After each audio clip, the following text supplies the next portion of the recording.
Parts of France came to a standstill as workers staged their biggest nationwide strike of the year so far, a year that is far from over. Yesterday, more than 1 million people took part in demonstrations against a proposed government plan to raise the retirement age from 62 to 64.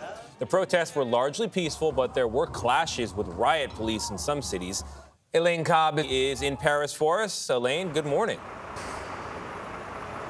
Good morning. The controversy raging around Macron's pension reforms continues in the Senate behind me and on the streets where French workers were out in force yesterday.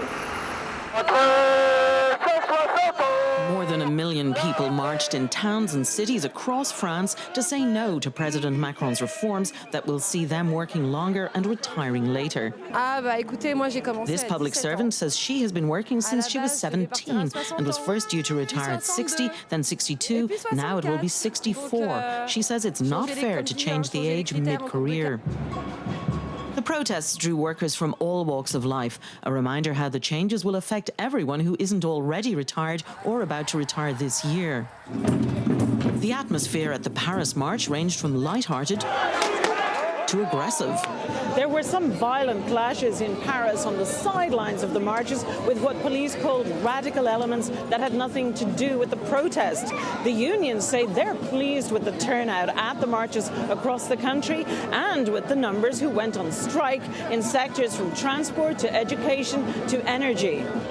Yesterday's nationwide strikes hit rail, road and air transport hard, causing widespread delays and cancellations.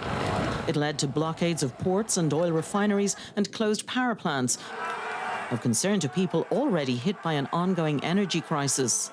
The unions say there are other ways to ensure there will be money to pay for today's young people when they retire. But many, like this woman, say President Macron's government doesn't listen. They talk down to us, she complained.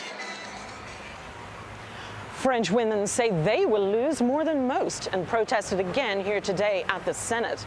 The debate continues inside as outside. The unions promise to keep protesting until the reforms are withdrawn. Gayle? Elaine Cobbe reporting from Paris. We thank you.